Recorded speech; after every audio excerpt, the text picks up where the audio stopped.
Assalamualaikum warahmatullahi wabarakatuh. Bagaimana kabarnya teman-teman? Semoga sehat selalu dan berada dalam lindungan Allah Subhanahu wa taala. Amin. Perkenalkan, nama saya Intan Rama Fitriani dan rekan saya Teh Luciana Tapia. Kami dari kelompok 5 akan mempresentasikan tentang pengasuhan balita 2 sampai 5 tahun. Nah, untuk materi pertama akan disampaikan oleh saya sendiri. Baik, yang pertama ada perkembangan anak. Nomor 1, perkembangan fisik. Pertumbuhan fisik pada setiap anak itu tentu berbeda ya, tidak selalu sama. Ada yang mengalami pertumbuhannya secara cepat dan ada juga yang sebaliknya. Nah, pada usia 2 sampai 5 tahun ini, anak tumbuh lebih lambat dari tahun-tahun sebelumnya. Otak anak lebih aktif dibandingkan otak dewasa. Soalnya anak meningkatkan kontrol motorik anak, kemudian perhatian dan juga ingatan anak. Pertumbuhan fisik motoriknya juga dari umur 3 tahun, anak sudah mulai bisa melakukan gerakan sederhana seperti mencingkrak, melompat, kemudian menempatkan dan memegang benda-benda. Pada umur 4 tahun, anak sudah mampu mengambil resiko dari setiap apa yang dilakukannya, seperti naik turun tangga dengan satu kaki gitu, satu kaki bergantian. Kemudian anak sudah bisa bermain balok, meskipun masih susah untuk menyusunnya. Kemudian pada usia 5 tahun, anak sudah lebih percaya diri untuk berlari-larian, berlomba lari atau apapun dengan temannya, dengan orang tuanya. Jadi hal ini tidak terlepas gitu dari ciri anak, soalnya kan anak mah lebih suka bermain gitu. Kemudian yang kedua ada perkembangan intelektual. Nah, perkembangan ini merupakan kemampuan untuk mengontrol perhatian dan usaha serta keuletan ketika yang mereka alami gitu. Jadi anak lebih peka untuk bagaimana seseorang menjalankan kegiatan mental serta berpikir jernih berdasarkan ilmu pengetahuannya. Jadi terdapat diperoleh dari pengalamannya. Selanjutnya perkembangan bahasa. Nah, kemampuan berbahasa setiap anak itu tentu berbeda ya. Ada yang kualitasnya baik, ada juga yang rendah. Nah, dalam meningkatkan kosakata, anak dibantu oleh orang tua ataupun guru dengan cara banyak berbicara, bercerita, bertukar pikiran gitu, agar kosakata anak bertambah. Kemampuan anak untuk membaca gitu, itu tuh yang maksimalnya itu berada di kelas 3, lebih baik gitu dalam membaca, dalam penggunaan kosakata yang baik dan benar. Nah, dengan percakapan, dengan bertukar cerita antara anak dan orang dewasa, itu akan mengembangkan kemampuan mereka untuk menyampaikan informasi, untuk menyampaikan isi hati mereka, seperti itu. Kemudian perkembangan emosional. Anak yang memiliki sifat agresif tinggi itu tidak bisa tidak bisa akur gitu, tidak bisa akur dengan teman, guru ataupun ibunya atau orang tuanya ya. Selain itu juga anak selalu menganggap dirinya itu selalu kesepian dan penuh amarah. Nah, ketika anak memiliki sifat agresif yang tinggi, orang tua harus menghargai perilaku mereka gitu, dengan perhatian positif, kemudian kritikan atau hukuman yang tidak terlalu keras. Jadi dengan seperti itu sifat agresif anak akan berturun. Kemudian yang kedua dari emosional itu ada ketakutan.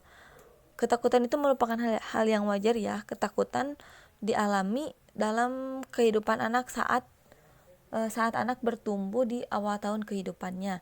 Seperti yang sering kita lihat ya, kalau misalkan anak lagi digendong tuh, kalau misalnya mau orang lain ngegendong yang dia nggak kenal tuh biasanya nggak mau, meskipun itu saudaranya ya. Jadi lebih takut gitu. Tetapi ketakutan ini akan memudar dengan sendirinya gitu, dengan tahapan-tahapan. Kemudian ada empati.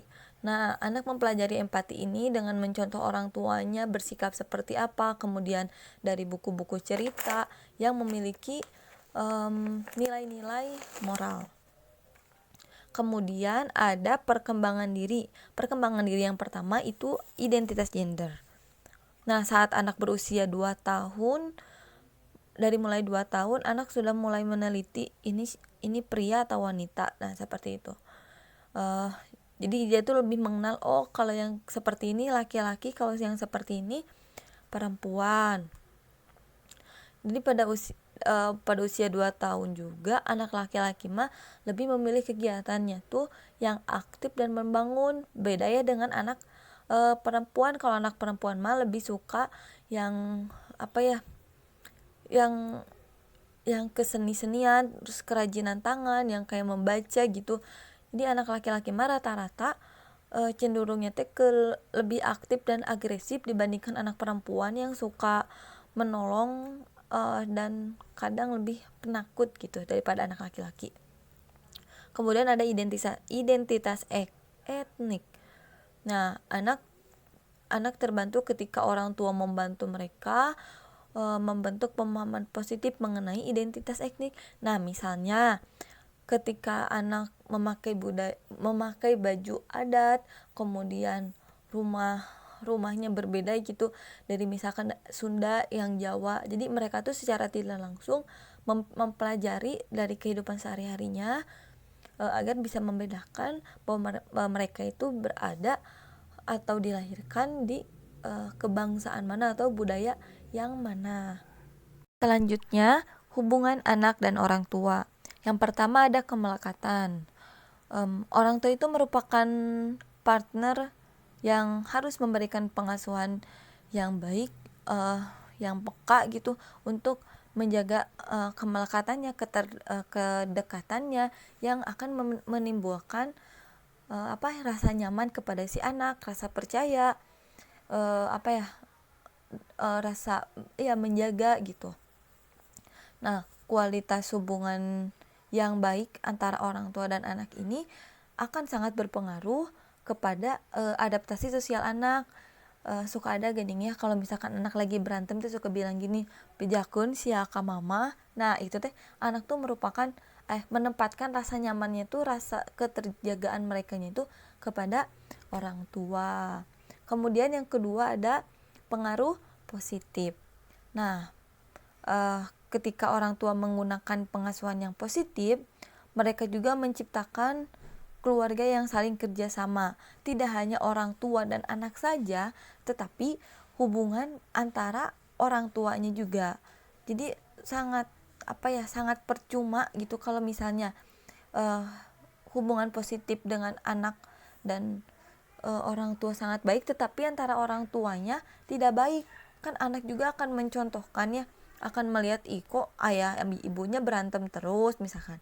Jadi kan itu teh akan dicontoh juga sama si anak. Nah, kalau misalnya orang tua yang memiliki hubungan yang tidak baik antar orang tuanya, itu akan mengakibatkan pengasuhan yang otoriter gitu kepada si anak karena terlalu banyak pikiran gitu lah. Kemudian menyosialisasikan peran gender. Maksud menyosialisasikan peran gender itu memberi pemahaman. Tadi sempat disinggung ya di slide pertama. Jadi bukan anak suruh duduk terus kita mensosialisasikan nih gender itu begini, tetapi dengan mencontohkan perilaku gender dalam interaksi secara langsung. Misalnya dalam berbicara, anak perempuan nih duduknya harus seperti apa, anak laki-laki nih kalau sedang mendengarkan duduknya harus seperti apa misalkan gitu. Atau juga mempengaruhi si anak terhadap kegiatan dan ketertarikan yang berbeda. Misalnya nih kan kalau anak perempuan mah sukanya teh berbian, boneka-boneka gitu. Kalau anak laki-laki mah lebih kepada mobil-mobilan, pesawat yang kayak gitu. Nah, misalnya nih orang tua memberikan mainan atau kan atau memberikan warna yang berbeda antara laki-laki dan perempuan. Kalau perempuan warna pink, kalau laki-laki warna biru. Tetapi sekarang juga banyak ditemuinya kalau misalnya anak perempuan juga menyukai mobil-mobilan atau robot-robotan, itu bisa bukan dicegah, diberikan pengertian atau terus distimulus agar anak menyukai permainan-permainan yang sesuai dengan gendernya. Kemudian menyosialisasikan identitas etnik. Nah, dalam perbincangan juga orang tua bisa memberikan pemahaman atau dengan memberikan pemahaman bahwa mereka itu berada atau terlahir dalam identitas atau kelompok yang mana atau budaya yang mana, dengan cara apa, dengan bisa juga berpakaian kayak pakaian adat. Kalau misalkan kebaya Jawa atau adat Jawa begini, kalau adat Sunda mah begini, kalau Batak mah begini misalkan gitu. Terus dari berbagai aneka makanan juga, terus menari kayak khusus daerah Jawa nih apa nih tariannya kayak gitu. Kemudian yang kelima ada perbincangan. Nah, perbincangan itu merupakan komunikasi atau proses pengoperan pemikiran, gagasan gitu dari seseorang ke orang lain. Nah, dalam perbincangan ini orang tua dapat memberikan pemahaman atau gagasan kepada anak apapun itu, misalnya memberikan atau membicarakan tentang gender ataupun ras, atau kan itu terlalu tinggi. Bisa juga berbincang-bincang dalam hal-hal yang kecil dulu gitu. Kemudian yang terakhir ada merangsang pertumbuhan melalui permainan. Nah, dengan permainan ini pertumbuhan anak akan terangsang, baik itu permainan yang menggunakan fisik yang berat ataupun yang tidak, yang pasif gitu. Nah, permainan fisik biasanya puncaknya itu ketika anak berusia 1 sampai 4 tahun. Nah, kalau anak laki-laki lebih suka permainan yang aktif gitu dibandingkan dengan perempuan. Seperti itu. Baik, selanjutnya akan diteruskan atau akan dilanjutkan dengan Teh Lucy. Mangga Teh Lucy, silakan. Tugas dan kepedulian orang tua. 1. Mengatur tidur. Masa bayi merupakan masa emas untuk pertumbuhan dan perkembangan anak, sehingga perlu mendapatkan perhatian yang khusus. Salah satu faktor yang mempengaruhi tumbuh kembang anak adalah tidur dan istirahat. Tidur nyenyak sangat penting bagi pertumbuhan anak, karena saat tidur pertumbuhan otak anak terutama bayi mencapai puncaknya. Selain itu juga saat tidur tubuh anak memproduksi hormon pertumbuhan 3 kali lebih banyak pada saat anak tidur dibandingkan ketika anak terbangun. Tidur merupakan kegiatan yang dilakukan secara berlangsung dan pada waktu tertentu sehingga merasakan perubahan yang terjadi di alam bawah sadar kita. Pola tidur yang kurang teratur memiliki dampak yang buruk bagi tubuh manusia. Yang kedua, sikap agresif. Pada masa usia dini, berbagai tingkah laku sudah mulai muncul pada anak ketika anak berinteraksi dengan orang lain. Di antaranya perilaku prosial, perilaku moral, dan juga perilaku menyimpang. Salah satu perilaku menyimpang yang mulai muncul pada anak usia dini yaitu perilaku agresif. Menurut Zirfoli Aryani 2014, istilah agresif sering menyebabkan kerusakan dan kerugian pada orang lain. Dari definisi tersebut dapat diartikan bahwa perilaku agresif merupakan perilaku menyimpang yang tidak sepatutnya dilakukan oleh anak usia dini. Anak yang terbiasa diacuhkan oleh orang tua sangat berpotensi menjadi pribadi yang agresif ketika berinteraksi dengan orang lain. Sarwono 2002. Yang ketiga, penarikan diri. Menurut Almigua 2006, menarik diri atau withdrawal adalah bentuk tingkah laku yang menunjukkan adanya kecenderungan putus asa dan merasa tidak aman sehingga menarik diri dari kegiatan dan takut memperlihatkan usaha-usahanya. Individu yang seperti ini tidak punya kekuatan untuk bertahan dalam lingkungan sosialnya dan lebih memilih untuk menyendiri demi kenyamanan dirinya. Pada individu yang mengalami perilaku menarik diri dari lingkungan sosialnya, seringkali merasa bahwa apabila ia mencoba bergabung dengan lingkungan sosialnya, maka ia akan ditolak, dan lingkungan tersebut akan menganggap lemah atau bahkan orang-orang di lingkungannya tidak suka kepadanya. Yang keempat, keterlambatan perkembangan. Perkembangan merupakan suatu perubahan yang terjadi pada anak yang dapat dilihat dari aspek motorik, emosi, kognitif, dan psikososial. Psikososial interaksi anak terhadap lingkungan, Harlimsha 2007. Perkembangan juga merupakan suatu perubahan fungsi tubuh yang kompleks dan teratur sebagai hasil dari proses dan diferensi sel, jaringan tubuh, organ-organ, dan sistem yang terorganisir. Ada beberapa faktor yang mempengaruhi perkembangan anak, yakni faktor internal dan faktor eksternal. Yang selanjutnya yaitu pengalaman dan dukungan orang tua. Satu, pengalaman. Pengalaman dapat diartikan sebagai sesuatu hal yang pernah dialami, dijalani maupun dirasakan, baik sudah lama maupun baru saja terjadi. Saparwati 2012. Pengalaman juga merupakan peristiwa yang tertangkap oleh panca indera dan tersimpan dalam memori. Pengalaman dapat diperoleh atau dirasakan saat peristiwa baru terjadi maupun sudah lama berlangsung. Pengalaman yang terjadi akan muncul menjadi pedoman, akan menjadi pedoman serta pembelajaran manusia dalam masa mendatang. Noto Atmojo 2012.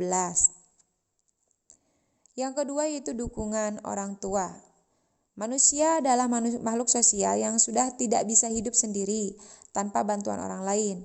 Manusia mempunyai kebutuhan yakni kebutuhan fisik dan kebutuhan psikis.